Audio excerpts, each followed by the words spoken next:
Bonjour à tous et bienvenue sur Crypto Signal. Alors aujourd'hui, on va faire un point sur le pump d'hier. Pourquoi ce pump? Ce pump qui nous est venu de la session asiatique. Pourquoi ce pump? Je vais vous donner deux ou trois bonnes raisons fondamentales pour lesquelles il est arrivé, mais je vais surtout vous donner le nom de la personne qui a éventuellement lancé ce pump. Donc ça va être voilà pour un premier temps. Deuxième temps, on va parler un petit peu des news, bien entendu, avec le plus gros fonds d'investissement du monde, le plus gros hedge fund du monde qui va potentiellement se lancer sur la crypto. Donc ça, c'est très cool, bien entendu. Et puis ensuite, on ira voir, comme d'habitude, les liquidations, etc. L'order flow, les news du moment, et puis on ira faire un petit peu de Glassnode pour aller voir si à l'instant T, les baleines sont plutôt en train d'accumuler ou de distribuer. Trêve de blabla, on rentre tout de suite un petit peu dans le fond du sujet. Pour moi, la grosse news d'aujourd'hui, parce que j'adore Redalio tout simplement déjà, et puis parce que je suis très content que cette news tombe, c'est l'entrée de Bridgewater, donc le plus gros fonds d'investissement du monde. Ce monsieur est milliardaire, mais il a tout fait à la force de sa pogne et à la force aussi de ses convictions et avec beaucoup d'humilité. Si vous avez déjà lu des bouquins de Redalio ou ce genre de choses, ou regardez des vidéos, si ça n'est pas le cas, je vous engage à le faire. Vous avez notamment une vidéo qui s'appelle, je crois que c'est le World of Success, ou quelque chose comme How to Succeed in this World, ou un truc dans le genre. Je vous la mettrai en description si vous voulez, c'est une conférence. Et là, on nous apprend que potentiellement, Redalio, qui au départ, au tout début de Bitcoin, était assez sceptique, et puis depuis 2-3 ans, il a avoué avoir investi personnellement sur Bitcoin, et là, c'est son fonds d'investissement qui potentiellement, excusez-moi, va se lancer petit à petit sur les cryptos. Son fonds d'investissement, alors ils vont mettre une toute petite portion du fonds d'investissement au départ, hein, histoire de tremper le pied dans la piscine, comme j'expliquais hier également pour, comment dire, c'était pas JP Morgan, mais c'était une grosse banque américaine, je me souviens plus, mais j'en ai parlé hier dans ma vidéo, qui rentre également sur BTC. Donc voilà, vraiment très intéressant que je trouve que Redalio rentre directement de manière institutionnelle sur le Bitcoin. Deuxième chose qu'on va regarder en fonda, et pour l'instant, donc du coup, on va commencer, vous l'aurez compris, cette vidéo avec le fonda. Donc ça, c'est des citations de Redalio. Ça, c'est une citation pour faire de l'argent sur les marchés, où il faut penser par vous-même et être humble, tout simplement. Ça, j'ai trouvé que c'était relativement euh, à propos. Ici, on a une charte de Plancy, donc Plancé, qui nous dit que 63% des bitcoins n'ont pas bougé depuis un an, exactement dans la même configuration que celle dans laquelle on se trouvait ici en janvier 2000, pardon, excusez-moi, en octobre 2020. Octobre 2020, donc bien sûr un début de bull run, suite aussi à un petit sell-off qui pourtant n'avait pas trop fait bouger ici cette courbe. Donc vous voyez ici, et c'est ce que je vous explique souvent, il n'y a pas eu de distribution des long-term holders, des bitcoins de plus de 5 mois. Il n'y a pas eu de distribution des long-term holders sur toute cette montée. Et ça, c'est très important à comprendre. Il y a eu un passage ici des long-term holders aux short-term holders sur toute cette montée-là. Et je vais vous le montrer d'ailleurs plus précisément sur une chart. Si jamais j'arrive à la retrouver, ça va être peut-être plus parlant. Je pense que c'est une de ces trois-là, peut-être. Voilà. Ou donc, du coup, ici, en fait, tout simplement, donc ça, c'est l'accumulation par les long-term holders, ici. Une toute petite distribution ici, toute petite distribution ici. Distribution majeure sur la montée vers le premier ATH. Et ici, on se rend compte qu'en fait, il n'y a pas du tout, il n'y a pas du tout, du tout de distribution de la part des long-term holders. Ici, on est encore en accumulation. Sur toute cette montée, il continue à accumuler. Et ici, on a une grosse divergence, c'est-à-dire que les long-term holders continuent d'accumuler malgré une baisse du prix. Et ici, on a une potentielle pattern de Wyckoff. Ça, j'en parle souvent dans mes vidéos. Wyckoff, pattern d'accumulation de Wyckoff potentiel. Voilà. Donc ça, c'est très intéressant à voir. Ce que j'ai envie de dire là, moi, quand je regarde ce type de chart, et c'est quelque chose que je dis parfois dans mes vidéos, c'est tout simplement les touristes sont partis, donc la plage est à nous. Donc là, en ce moment, vous n'avez que des gens qui savent actuellement, des gens qui ont déjà plus ou moins holdé du Bitcoin pendant plus d'un an, etc. Les nouveaux arrivants sont des arrivants qui sont peut-être pour le coup morflés une baisse, mais qui n'ont pas vendu, ceux qui sont restés en tout cas. Et voilà, c'est donc on a beaucoup de holders en ce moment sur la dynamique de marché. On va passer au pump de cette nuit et essayer de comprendre pourquoi le prix a pumpé. Et ben tout simplement, pour moi, le pump vient de ce monsieur, Do Kwon. Qui est Do Kwon? Eh ben, c'est tout simplement le créateur de Terra Luna. Et je vous ai expliqué aussi, ou je ne sais plus si je l'ai dit dans une vidéo ou pas, mais Terra Luna va backer une partie de l'UST, donc de leur stablecoin, non seulement sur le Luna, mais aussi sur le BTC. Qu'est-ce que ça veut dire concrètement, ça? Et c'est très important ici de comprendre la dynamique qui est en train de se mettre en place sur Terra Luna. Ça veut dire qu'ils vont défendre le prix grâce à des BTC, en vendant des BTC tout simplement quand le prix de Luna baisse pour racheter du Luna, ils vont défendre le prix. Un petit peu sur les mêmes mécanismes sur lesquels avant les monnaies étaient basées sur l'or, et c'est ce qu'on faisait quand votre monnaie était attaquée, quand vous aviez un gros sell-off sur votre monnaie, vous revendiez des réserves d'or de manière à protéger votre monnaie. Et ça, c'est très intéressant que les alts se mettent à faire ça. Et moi, je vois que peut-être dans le futur, on aura peut-être un monde où vous évaluerez les reins, la solidité des reins d'une alt en fonction de ses réserves en BTC. C'est pour moi quelque chose de vraiment possible. Donc du coup, non seulement ça lance une mode potentiellement, et je trouve que Do Kwon est très intelligent de faire ça, mais en plus, potentiellement, on pourrait avoir à partir de là, cette notion du BTC comme or digital et réserve de change qui peut être vraiment très intéressante en dynamique sur le BTC, mais aussi pour le marché dans son ensemble. Là où c'est très intéressant aussi, c'est que Do Kwon a fait cet achat au spot. Pour l'instant, donc il parle d'acheter 3 milliards dans un premier temps sur un total de 10 milliards à long terme. 3 milliards dans un premier temps. Et là, hier, ils ont acheté 125 millions de valeur dollar en Bitcoin. Et c'est très intéressant qu'il l'ait fait au spot. Pourquoi? Parce que la plupart des gros achats, théoriquement, en général, les gros portefeuilles aiment bien les faire au TC pour ne pas faire bouger le prix. Et là, Do Kwon a décidé de faire son achat sur le spot. Son achat sur le spot parce que ça fait bouger le prix. Et ça fait bouger le prix vers le haut. Donc, et c'est ce qui s'est passé pour moi cette nuit. Et c'est pour ça que ça s'est passé également sur la session asiatique.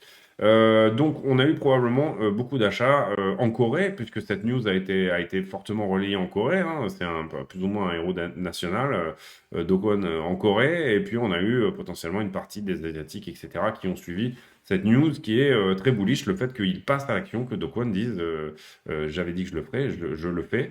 Alors, c'est plus ou moins des on-dit, hein, puisque en fait, c'est des adresses de Luna qui ont été surveillées par des scruteurs, voilà, par des whales alert.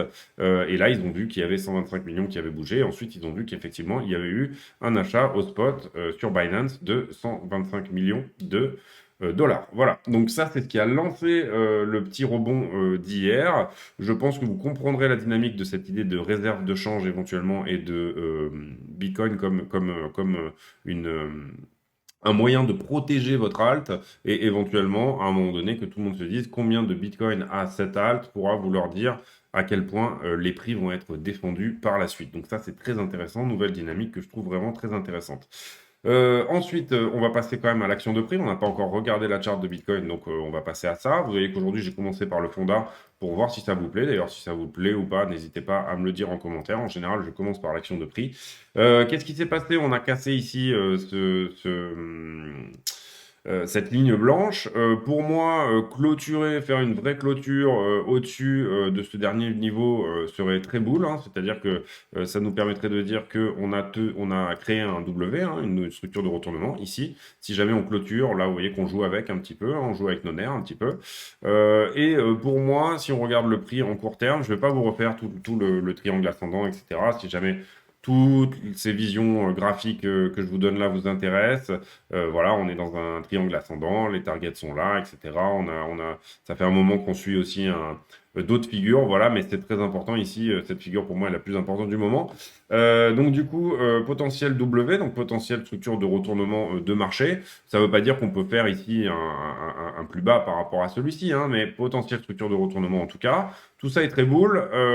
Et puis, si on regarde un petit peu sur le 1 heure, on voit que ici, on a quand même un M-top qui s'est mis en place. Bon, là, on est sur un rebond. Est-ce que ce M-top va se confirmer ou en fait, globalement, on va avoir ici des grosses réponses dans les heures qui viennent. Déjà sur la bougie de clôture d'aujourd'hui, donc dans 2 heures et demie, on aura la réponse de savoir si on a vraiment clôturé au-dessus des 42 500. C'est ça, quelque chose comme ça, ouais.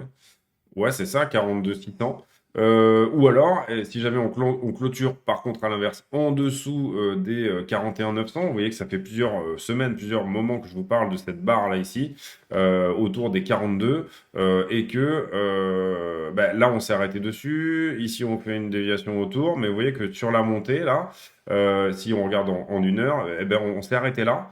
On a soufflé un petit peu, on est reparti, on est revenu le backtester. Donc cette ligne que je vous montre depuis un petit moment, elle a vraiment, et moi je vous la montre depuis, depuis là, hein. Enfin je veux dire, ça fait vraiment un bon moment que je vous montre ce support des 42. Donc 42 était vraiment un niveau important. Est-ce que on redescend dessous à partir de là, ce qui voudrait dire valider ce M-top en 1 heure et finalement, entre guillemets, tout ceci était un peu juste un fake out et on fait comme ça et éventuellement voilà même on peut faire un plus bas, c'est pas grave, revenir éventuellement tester cette droite là, c'est-à-dire revenir au 39 pour moi, hein, c'est vraiment ça la question. Pour moi, si on perd les 42 à partir de là, on n'a pas énormément de choses qui peuvent vraiment nous protéger des 39. On a peut-être ici là un léger niveau autour des 40 500, mais c'est pas des niveaux très forts, c'est pas des niveaux que j'identifie comme ayant beaucoup de force. Donc on a fait l'action de prix, maintenant on va aller faire l'order flow. Alors le carnet d'ordre, oula, oula, oula, oula, oula. Trading Light, c'est toujours un petit peu violent à manipuler. Carnet d'ordre, bah, on a des ordres qui sont apparus en dessus et en dessous, principalement. Ici, on a quand même des petites barrières pour le prix qui pourraient sauver les 42, puisque c'est des 42 dont on parle. Là, on a à peu près 150, 200 BTC à peu près entre maintenant et les 42. À la vente, pour pousser plus haut, on va avoir vraisemblablement un premier début de stop autour des 43 000 avec une vente de une centaine de BTC. Là, sur les options, le max time price est un petit peu descendu, il est passé à 41. Donc ça peut vouloir dire que certains prennent des puts. Et souvent, vous avez une stratégie qui s'appelle le cash and carry. Le cash and carry, c'est quoi? C'est je joue un scénario dans un sens et je joue un scénario dans l'autre sens et je prends le premium d'un des deux. Donc de toute façon, je suis gagnant quoi qu'il arrive, mais je prends des petits profits, mais j'en prends tout le temps. Et donc du coup, beaucoup de puts d'ouvert peut nous faire dire que certaines personnes ont ouvert des gros longs en face. Ça, c'est une possibilité aussi. C'est ce que font en général. C'est à ça que servent les options, c'est à prendre une assurance sur votre trade, hein. Je l'ai déjà expliqué, ça, c'est très important à comprendre. Ici, on a un gros strike aux 50 000, donc ça veut dire que c'est soit quelqu'un qui avait shorté et que si jamais son short ne se met pas en place, à ce moment-là, il avait posé un strike à 50 000, soit c'est quelqu'un qui a pris des options et qui va avoir l'argent de pousser le prix jusqu'à 50 000 d'ici vendredi. Personnellement, j'y crois pas du tout. Je pense que c'est juste ici un hedge d'un très gros short qui s'est posé en face. Néanmoins, voilà, on ne peut pas savoir, hein, bien entendu, on ne peut pas savoir.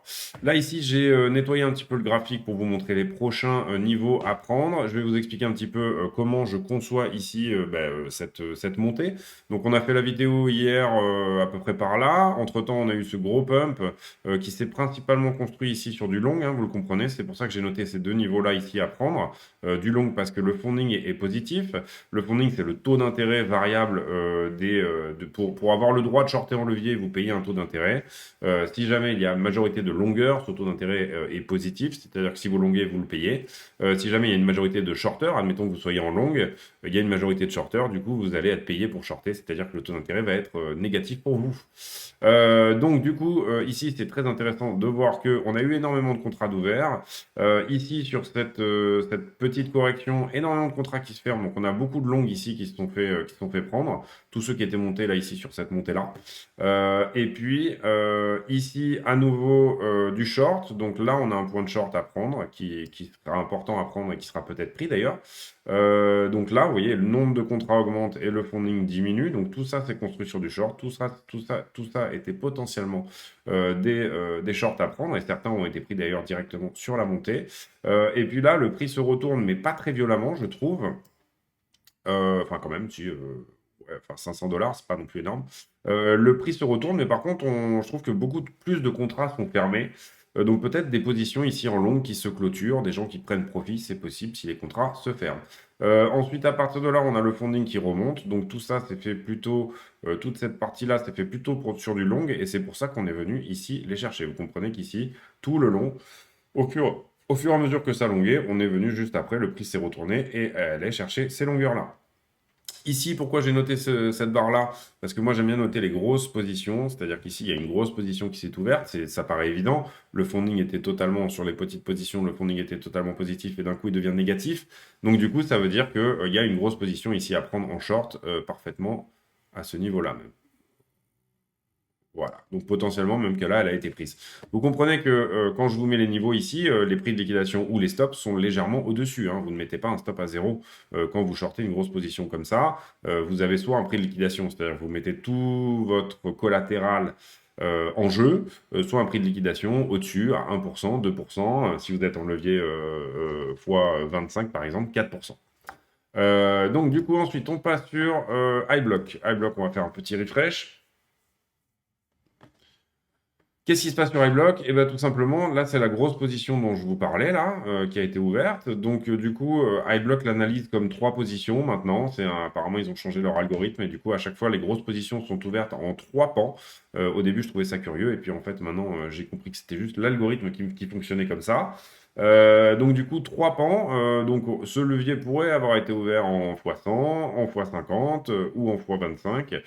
Pour l'instant, on ne peut pas réellement le savoir. Si jamais il a été ouvert en x25, on ira chercher les 41 300 assez rapidement, parce que ça, c'est une très grosse position qu'il faut liquider rapidement. Souvent, sur ces très, très, très grosses positions ouvertes, le prix fait tout de suite un petit peu le ménage. Et c'est ce qui s'est passé, hein. Vous voyez, vous comprenez là ici que on n'a pas laissé des si grosses positions que ça ouvertes. Ici, en x25, on aura potentiellement donc 20 millions à liquider. Ici, 300 millions. Là, 140 sur du x50, etc. Donc voilà, pour moi, si jamais on doit liquider vers le bas, on ira potentiellement ici sur un retour au 40, voire 39. C'est ce qu'on a ici également sur Kingfisher. Kingfisher qui nous dit qu'il y a une poche à liquider entre 41 et 42 500, le prix actuel. Et il y a aussi une poche à liquider dessous jusqu'au 38. On a créé aussi ici une nouvelle poche à liquider en short qui pourrait potentiellement nous emmener jusqu'au 43 500 à peu près. Donc ça serait pas mal de toute façon déjà de au moins casser ce niveau. Maintenant, on a fait toute l'action de prix, on a fait l'order flow. On va aller vite fait regarder les news. Je ne sais pas pourquoi j'ai perdu le Wall Street Journal, mais c'est pas grave. Ici, the yield curve is speeding. Donc ça, c'est les yields se sont pas mal retournés. En fait, tout ça fait dire que potentiellement la Fed ne pourra pas remonter les taux aussi vite qu'elle le prétend. Voilà, concrètement, parce que le marché ne l'acceptera pas. Et qu'est-ce que fait d'ailleurs Powell? On sait que les marchés en général, quand on fait une hausse des taux, les marchés crachent quand on annonce 2% sur l'année. Powell nous propose 1,75% sur toute l'année. Donc, il est vraiment en train d'essayer aujourd'hui de tester un petit peu les marchés, etc. Hier, on avait une news qui était plutôt hawkish. Hawkish, c'est-à-dire que la hausse des taux va être plus rapide que prévu. Et finalement, les marchés ont plutôt bien réagi. Donc, je pense que vraisemblablement, il va considérer cette news comme... Enfin, le fait que les marchés réagissent plutôt bien comme un acquiescement. Ici, on parle de Ray Dalio qui va backer donc un fonds crypto, ça on en a parlé avec Bridgewater. Et puis voilà, pas grand-chose d'autre. Et je sais pas pourquoi j'ai pas le Wall Street Journal, mais c'est pas grave, on va se débrouiller. Donc on en est où? On en est sur... oui, donc on va faire Glassnode maintenant. Glassnode, une donnée que j'aime bien regarder, moi, c'est un nouvel indicateur sur Glassnode qui s'appelle le trend score, c'est-à-dire que quand c'est violet, quand c'est très très noir, eh ben, on accumule à fond les ballons. Quand c'est jaune, on accumule pas du tout. Et là, vous voyez qu'on est en train de repasser ici dans le très chaud, le très violet, etc. sur les 2 derniers jours. On n'a pas la journée d'aujourd'hui, hein, bien sûr, dessus, ça c'est la clôture d'hier, mais vous voyez que c'est en train de se réchauffer, c'est en train de rougir là un petit peu, donc on est effectivement dans une période où on pourrait potentiellement être en accumulation plus forte que d'habitude. Voilà. Ensuite, on m'a demandé ici d'aller voir, on m'a demandé sur le Discord, j'en profite d'ailleurs pour faire l'invitation à l'abonnement, si jamais si jamais ce contenu vous intéresse, etc. N'hésitez surtout pas à aller vous abonner, activer la cloche des notifications. Ici, on est sur les adresses à plus de 1 Bitcoin, donc les shrimps. Et vous voyez que malgré une latéralisation du prix ici, les shrimps sont en totale accumulation. Donc le nombre d'adresses est à 825 000 et en constante augmentation. Les adresses à plus de 10 bitcoins, on est plutôt sur la latéralisation. On avait augmenté énormément depuis le 8-9 février. On avait beaucoup augmenté et là, principalement, c'est plutôt en train de latéraliser. Les adresses à plus de 100 bitcoins, pareil, on est sur une latéralisation, c'est-à-dire qu'il y a une très forte, et là on peut considérer que vraiment ça c'est le mouvement russe, hein, c'est-à-dire ça pour moi c'est littéralement la guerre en Ukraine qui a vraiment poussé ici, que ce soit les oligarches ou les grosses fortunes ukrainiennes, à venir acheter du Bitcoin. Pareil pour les 1000 Bitcoins, vous voyez qu'on est quand même sur une trend plutôt haussière là. Après cette espèce d'énorme spike, on est quand même aussi en train d'accumuler toujours à l'instant T. Et les adresses à plus de 10 000, on est sur une trend douce, mais disons que la pente des plus de 10 000 est toujours plus ou moins douce, puisque ça se joue à une adresse. Vous voyez qu'elle est en escalier, etc. Il y a que 85, aujourd'hui 87 adresses qui ont plus de 10 000 bitcoins. Donc forcément, la charte est plutôt en escalier et plus douce. Voilà pour tout ce qui est, comment dire, accumulation, distribution. On pourrait ici aller voir éventuellement les hodl waves. Moi, j'aime bien cet indicateur. Donc du coup, ça c'est l'âge des coins. Moi, ce qui m'intéresse particulièrement en ce moment, étant donné qu'on est sur un sell-off et que on est sur un moment où tout ce qui est vendu en ce moment, enfin, ceux qui peuvent arrêter un bull run aujourd'hui, c'est ceux qui ont acheté ici, là, le top. Tous ceux qui sont achetés sur la descente et qui sont des coins jeunes, qui sont des gens qui attendent juste de revenir à break-even pour revendre. Là, vous voyez ici, par exemple, tous ceux qui avaient acheté là, par exemple, à partir du moment où on est revenu ici à ce niveau de prix, on a potentiellement ici pas mal de gens qui ont revendu. Là, on est en train de voir que cette bande-là est en train de grossir, donc ça veut dire que ces coins-là changent de bande d'âge, hein. Vous comprenez aussi que à chaque fois, au plus vous allez holder, au plus les bandes du bas vont être petites et les bandes du haut vont être grosses, hein. C'est plus ou moins, comment dire, ce qui est en train de se passer là où toutes ces bandes-là diminuent. Voilà, vous comprenez l'histoire. Et là, potentiellement, on est plutôt sur un moment où les gens qui ont acheté il y a moins de 6 mois ne sont pas nécessairement à la vente. Et ça, c'est plutôt une bonne chose. Le risque, ça serait que dès qu'ils arrivent à break-even, ils se mettent à revendre. C'est un petit peu aussi, je pense, qui tient un petit peu aussi ce marché un petit peu dans cette, enfin, ce qui fait que si vous voulez, cette résistance ici des 44-45, elle est difficile à attaquer parce que tout simplement, à chaque fois, tout le business qu'il y avait eu ici dans cette zone-là, principalement, hein, et peut-être un petit peu dans celle-là pour ceux qui ont accepté de vendre un tout petit peu à perte. Mais vous avez tous ces gens-là qui ici sortent à break-even en fait, qui se font peur à chaque fois, et on a cette espèce de dynamique où les short-term holders, les gens qui sont pas trop des holders et qui ne savent pas trop, sont potentiellement ici sur du sell-off. Dès que ça revient à leur prix d'achat, ils sortent à break-even. Donc voilà pour le Glassnode. Je pense qu'on a fait un peu le tour. On va regarder un petit peu l'intérêt des institutionnels rapidement. Intérêt des institutionnels sur le CME aujourd'hui, plus 1,84%, bah, c'est pas trop mal. On est toujours sur une trend haussière. Ici, vous voyez que le volume en 24 heures est à 115 millions. Donc jolie bougie hein, de volume d'échange, de volume tradé. plus 15%. Ça, c'est vraiment une bonne chose par rapport à hier. De pas mal de liquidations aussi. On va aller voir éventuellement le premium de Grayscale. Qu'est-ce qu'il dit? Toujours moins 27,5. Il était à moins 28,5. Donc ça, c'est pas mal. Si on augmente, c'est plutôt une bonne chose aussi. Donc voilà, à partir de là, notre baleine favorite qui a vendu, et ça c'est relativement important à regarder, qui a vendu pour le coup hier soir 1500 BTC au prix de 41 000 $. Donc en général, ce mec-là vend bien les tops.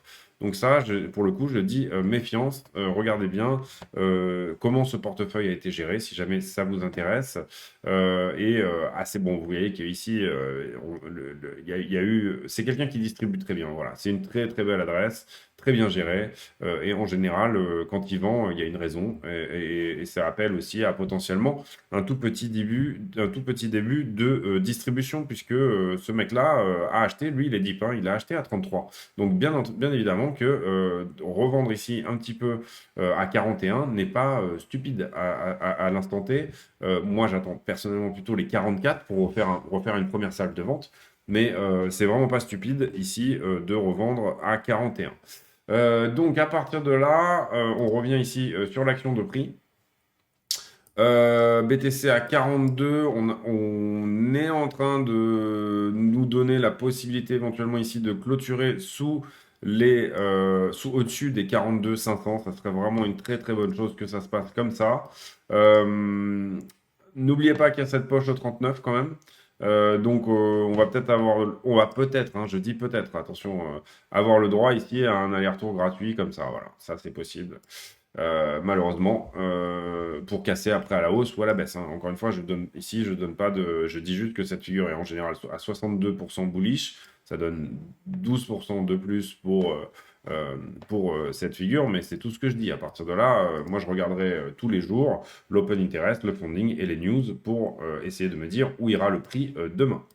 Donc du coup, j'espère que ce point météo sur le BTC vous a plu. Si jamais c'est le cas, n'hésitez pas surtout à vous abonner, activer la cloche des notifications. J'en profite également pour vous dire de venir éventuellement nous rejoindre sur le Discord, qui est de plus en plus actif avec énormément de gens qui discutent crypto, le tout en toute bienveillance, qui posent des questions, etc. Donc surtout, n'hésitez pas à nous rejoindre sur le Discord, dont le lien sera en description. Ensuite, donc voilà, pour moi, je vous ai donné un petit peu tout mon sentiment là, sur le marché actuel. Structure de retournement potentielle. Le vrai W, pour moi, il est là. Hop. Il est là, hein, en fait. Le vrai W, pour moi, c'est celui-là. Celui qu'on pourra voir en weekly, celui qu'on pourra vraiment, ou qui vraiment nous donnera une vraie cassure là, et tout simplement créer ce W-là sera aussi sortir du triangle ascendant, donc nécessairement avec une target autour des... hop, je fais à l'arrache là, hein, mais si on a un point de cassure là, par exemple, on aurait une target dans les 53-54 à venir chercher dans un premier temps. Donc voilà pour moi. J'espère que cette vidéo vous a plu. J'ai toujours pas préparé un truc pour les commentaires à la con, mais donc j'aime bien que les abonnés qui ont réussi, les abonnés ou pas d'ailleurs, qui ont réussi à suivre la vidéo jusqu'à la fin, mettent un commentaire à la con dans les commentaires. Là, en l'occurrence, le commentaire du jour sera mettez en commentaire